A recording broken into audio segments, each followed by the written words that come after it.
Hi hello అందరికీ నమస్కారం. Welcome to our channel. నేను ఆదిత్య. గత 2 రోజులుగా 2 తెలుగు స్టేట్స్ని కుదిపేస్తున్న అంశం ఏదైనా ఉంది అంటే గుడ్లవల్లేరు ఇంజనీరింగ్ కాలేజ్లో అమ్మాయిల బాత్రూంలో పెట్టినటువంటి సీసీ కెమెరాల ద్వారా వాళ్ళ న్యూడ్ చిత్రాలను చిత్రీకరించారంటూ ఒక అంశం అయితే తెర మీదకి వచ్చింది.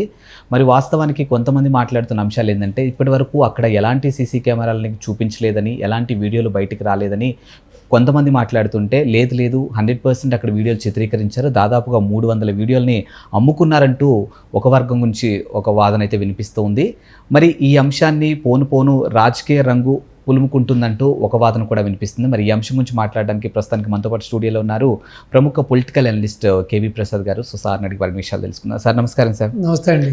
సార్, మనం చూస్తున్నాం గత 2 రోజుల నుంచి గుడ్లవల్లేరు ఇంజనీరింగ్ కాలేజ్లో అమ్మాయిల బాత్రూంలో సీసీ కెమెరాలు పెట్టి వాళ్ళ న్యూడ్ చిత్రాలు చిత్రీకరించారు, వాటిని అమ్ముకున్నారంటూ ఒక వార్త వినిపిస్తూనే ఉంది.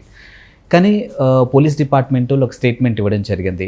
ఇప్పటివరకు ఎలాంటి సీసీ కెమెరా బయట మాకు దొరకలేదని, ఎలాంటి అసలు వీడియోలు కూడా బయటకు రాలేదని వాళ్ళు చెప్తూ ఉన్నారు. కానీ కొంతమంది లేదు, ఇది కాలేజ్ని సేవ్ చేసే పనిలో భాగంగా ఇలాంటి అంశాలు బయటకు తెర మీద తీసుకొస్తున్నారు, కానీ వీడియోలు మాత్రం బయటకు అమ్మేసుకున్నారని మాట్లాడుతూ ఉన్నారు. అసలు ఇందులో నిజాలు ఎంత ఉన్నాయి, దీన్ని రాజకీయం వైపు తిప్పే ఆలోచనలు కూడా కొంతమంది ఉన్నారు అంటూ వాదనలు వినిపిస్తున్నాయి. అసలు ఇందులో ఎంతవరకు ఏ కోణంలో చూడొచ్చు అసలు దీన్ని? సో ఏదేమైనా కూడా ఇది చాలా శోచనీయం అండి. ఇప్పుడు అక్కడ మీరు చెప్పినట్టుగా ఎవరైతే అనుమానితులు కొంతమందిని అనుమానిస్తున్నారో అక్కడ తప్పు చేసింది ఒక 4-5 మాత్రమే. సో కానీ వాళ్ళ ల్యాప్టాప్ల్లో కానీ లేకపోతే వాళ్ళ యొక్క మొబైల్స్లో కానీ ఇటు కాలేజీలో కూడా ఎక్కడ కూడా కెమెరాస్ ఉన్న దాఖలాలు ఎక్కడా లేవు. కానీ దగ్గర ఇప్పుడు అక్కడున్న ఆడపిల్లలందరినీ కూడా రోడ్డును పడేసేశారు.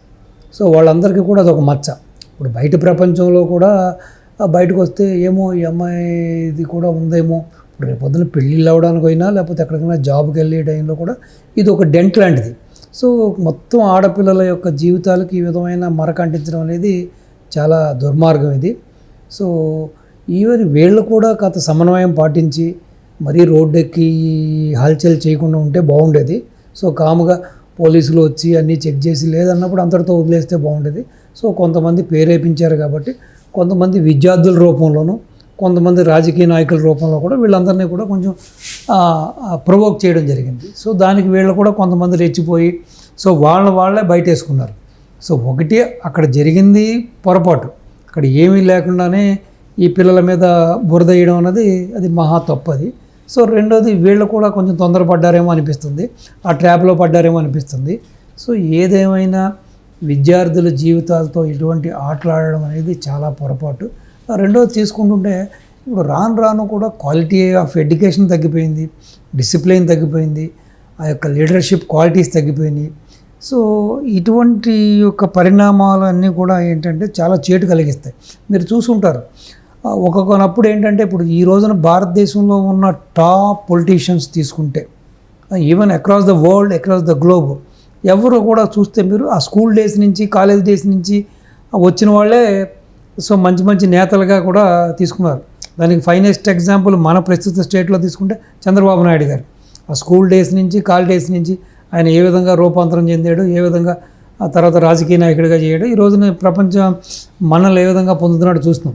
ఈవెన్ మేము స్కూల్స్ కాలేజీలు చదువుకున్నప్పుడు కూడా సో మెరిట్గా ఉండి కొంచెం స్పార్క్ ఉండి కొంచెం మంచి వొకాబులరీ ఉండి మంచి వాగ్దాటి ఉన్న వాళ్ళని స్కూల్లోనో కాలేజీలోనో లీడర్గా పెట్టేవారు. సో పెట్టి అలాగే ఎలక్షన్ జరిగేది. ఎలక్షన్ జరిగినప్పుడు కూడా అప్పుడు ఏంటంటే మనం మిగతా విద్యార్థుల్ని ఏ విధంగా ఆకర్షించాలి, ఏ విధంగా వాళ్ళని ఆకట్టుకోవాలి, మన మాటతో కానీ మన చేతతో కానీ. సో ప్లస్ నేను లీడర్ అవుతే నేను ఏ విధంగా చేస్తాను, ఏమేం చేస్తాను అన్నదన్నీ కూడా ఆ విధంగా మేము మాట్లాడేవాళ్ళం. సో ఆ విధంగా ఏంటంటే స్కూల్స్ డేస్ నుంచే కూడా ఆ విధంగా సానబట్టేవారు. ఆ విధంగా సానబట్టేటప్పటికి సో కాలేజీకి వచ్చేటప్పటికి అప్పటికే ఒక పొజిషన్కి వచ్చేవాళ్ళు. ఆ తర్వాత రాజకీయాల్లోకి అది ఒక మంచిగా వాళ్ళకి ఎంట్రీ ఉండేది. సో అంటే ఈ యొక్క అనుభవం అక్కడ రాజకీయాల్లో ఉపయోగపడేది.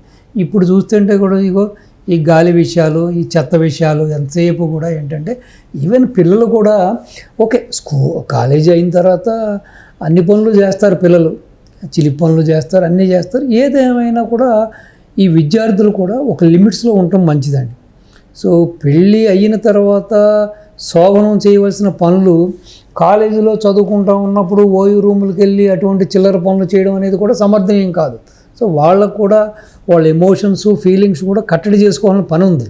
సో చాలామంది స్కూల్ డేస్ నుంచి కాలేజ్ నుంచి కూడా ఆ లవ్లో పడతారు, అది వేరే విషయం. కానీ ఏంటంటే మరీ బెరి తెగించేసేసి ఆ ప్రతీది కూడా మేము ఈ కాలేజీ డేస్లోనే అనిపించాలనే భావన, తాగాలి, తందనాలు ఆడాలి, లేకపోతే ఈ విధంగా పోయి రూములకి వెళ్ళి ఎంజాయ్ చేయాలనేది కూడా చాలా పొరపాటు, అది ఖండించవలసిన విషయం అది. ఎందుకంటే ఇప్పుడు నువ్వు అలా చేయబట్టే కదా ఇంకొక వ్యక్తికి నువ్వు ఛాన్స్ ఇవ్వగలుగుతున్నావు. ఆ వ్యక్తి నిన్ను అది రికార్డ్ చేసో లేకపోతే నీ యొక్క నడవడిక చూసో నిన్ను ఫాలో చేసో నిన్ను బ్లాక్మెయిల్ చేస్తున్నాడు కదా, నేను మళ్ళీ ఇంకొక వ్యక్తి తన ఫోల్డ్లోకి తీసుకుంటున్నాడు. కాబట్టి ఈ విద్యార్థులు కూడా ఆలోచించవలసింది ఏంటంటే చదువుకున్నప్పుడు చదవాల్సిన పని లేదు. ఇప్పుడు చాలా విషయాలు ఉంటాయి, మనం గేమ్స్ ఆడవచ్చు, ఆటలు పాటలు, సో సినిమాలకు వెళ్ళొచ్చు, షికారు చేయొచ్చు, మంచి రెస్టారెంట్లకు వెళ్ళి మంచి ఫుడ్ తీసుకోవచ్చు.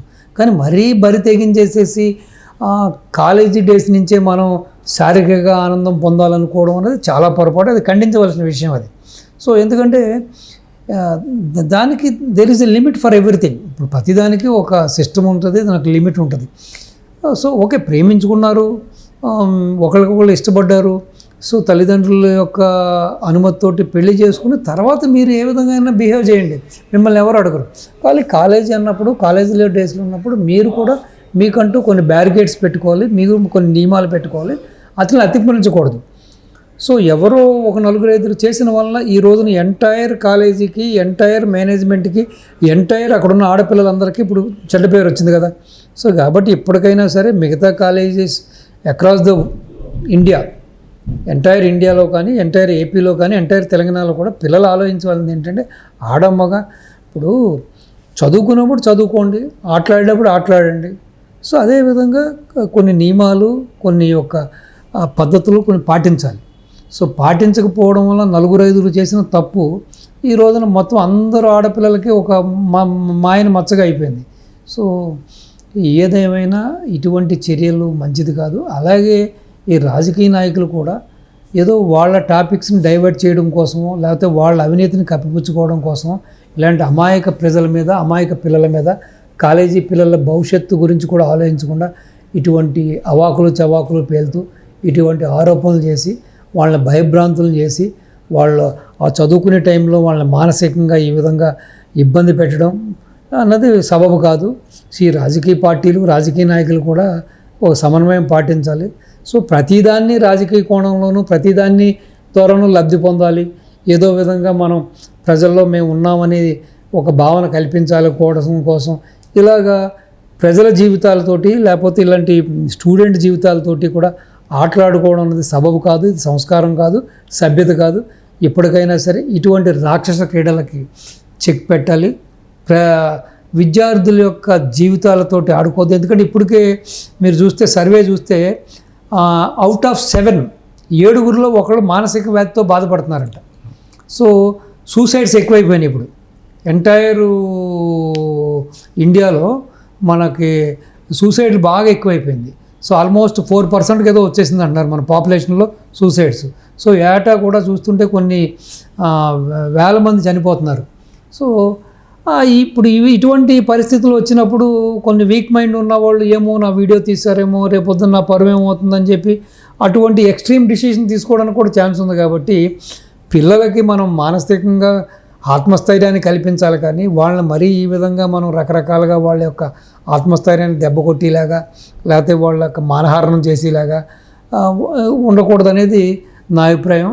ఏదేమైనా సరే ఇటు పిల్లల తల్లిదండ్రులు కూడా అసలు పిల్లలు ఏం చేస్తున్నారు, ఎక్కడికి వెళ్తున్నారు, ఎప్పుడు వస్తున్నారు అనేది కూడా వాళ్ళు కూడా మానిటరింగ్ చేసుకోవాలి. కేవలం పక్కింటోడు కలెక్టర్ అయ్యాడు కాబట్టి నా కొడుకు కలెక్టర్ అయ్యాడు, పక్కింటోడు ఇంజనీర్ అయ్యాడు కాబట్టి నా కొడుకు ఇంజనీర్ అవ్వాలి, పక్కింటి అమ్మాయి డాక్టర్ అయింది కాబట్టి నా అని కాకుండా అసలు క్యాలిబర్ ఏంటి, కెపాసిటీ ఏంటి, వాళ్ళ ఎఫిషియన్సీ ఏంటి, అసలు వాళ్ళకి ఏ రంగంలో వాళ్ళకి ఆసక్తి ఉంది, క్రీడా రంగంలో ఆసక్తి ఉందా, చదువు మీద ఉందా, లేకపోతే లా చదువుకుండాలనుకుంటున్నారా, డాక్టర్ చదువుకుంటున్నారా, ఇంజనీర్ చదువుకుంటున్నారా, అసలు వాళ్ళ ఇంట్రెస్ట్ను ముందు గమనించి ఆ దిశగా వాళ్ళని పంపిస్తే వాళ్ళు కూడా వాళ్ళ మైండ్గా టఫ్గా ఉంటారు, స్ట్రాంగ్గా ఉంటారు. సో కాబట్టి కాదు తండ్రి తల్లినేమో వీళ్ళకేమో అక్షరం పొట్టకొస్తే అక్షరం మొక్క రాదు, వీళ్ళ కొడుకు మాత్రం ఐఏఎస్ ఐపీఎస్ అవ్వాలి, లేకపోతే డాక్టర్ అవ్వాలి, ఇంజనీర్ అవ్వాలనే భావన, లేకపోతే ఎదురింటోడితో పక్కింటోడితో పోల్చి వీళ్ళని హింసించడం, అది కూడా ఒక హింసే, అది కూడా హింసే. సో కాబట్టి తల్లిదండ్రులు కూడా మీ పిల్లల కెపాసిటీ, వాళ్ళ క్యాలిబరు, వాళ్ళ ఎఫిషియన్సీ, వాళ్ళ స్టామినా చూసి దానికి తగ్గట్టుగా అలాగే వాళ్ళ అభిరుచి చూసి ఎంకరేజ్ చేయాలి. కానీ ఈ విధంగా రుద్దుడు అనేది ఉండకూడదు. అదేవిధంగా ఇటు మేనేజ్మెంట్ కూడా ఎప్పటికప్పుడు మరీ ఇంత నిర్లక్ష్యంగా కాకుండా ఎప్పటికప్పుడు అసలు ఇప్పుడు ఈ టెక్నాలజీ ఇలా డెవలప్ అయింది కాబట్టి ఇలా రకరకాల ఇప్పుడు వదంతు కాబట్టి సరిపోయింది. ఇది నిజమై ఉంటే ఎంతమంది జీవితాలు పాడైపోయి ఇవన్నీ ఇంటర్నెట్లో పెట్టేసేసి అమ్మేసి ఉంటే ఎంతమంది పిల్లలు రేపొద్దున వాళ్ళ భవిష్యత్తు పాడేది. సో మేనేజ్మెంట్ కూడా ఎప్పటికప్పుడు వాళ్ళ కాలేజీలో కూడా ఒక ఎక్స్పర్ట్ని, అంటే ఈ యొక్క సైబర్ నేరాలు లేకపోతే ఇటువంటి కెమెరాలు ఎన్నిటి మీద ఒక అనుభవం ఉన్న వ్యక్తిని పెట్టి ఎప్పటికప్పుడు పిల్లల యొక్క బాత్రూమ్స్లో కానీ క్లాస్ రూమ్లో కానీ వాళ్ళ యొక్క స్టే చేసే హాస్టల్స్లో కానీ ఎప్పటికప్పుడు రెగ్యులర్గా మానిటర్ చేస్తూ ఉండాలి. ఏమాత్రం ఎక్కడైనా అనుమానం వచ్చినా లేకపోతే ఎక్కడైనా ఇటువంటివి ఉన్నా వాటిని ఇమ్మడిగా రిమూవ్ చేయడం, సో దాన్ని ఎవరు పెట్టారు ఏంటని ఎమ్మటే యాక్షన్ తీసుకోవడం చేస్తే ఈ రెగ్యులర్ మానిటరింగ్ ఉంటే, సో ప్రతి వీక్లీ వన్స్ ఎంటైర్ కాలేజీని ఈ విధంగా జల్లెడ పెడితే, సో ఇటువంటి నేరాలు ఎవరైనా చేయాలనుకున్నప్పుడు కానీ లేకపోతే చేయడానికి అటువంటి ప్రోద్బలం వచ్చినప్పుడు కూడా దీన్ని అరికట్టడానికి ఛాన్స్ ఉంది. సో మేనేజ్మెంట్ కూడా మరీ నిమ్మకు నీరెత్తినట్టుగానో లేకపోతే నిర్లక్ష్యంగా ఉండడం కూడా మంచిది కాదు. సో ఇప్పుడున్న ఈ యొక్క పోటీ ప్రపంచంలో, ఈ టెక్నాలజీ ప్రపంచంలో, so anything can happen in any time. So కాబట్టి మేనేజ్మెంట్ కూడా చాలా అలర్ట్గా ఉండాలని మీ ద్వారా ఈ యొక్క స్కూల్స్ కానీ కాలేజెస్ కానీ వాళ్ళందరికీ కూడా నా మనవి. Thank you sir. నమస్తే.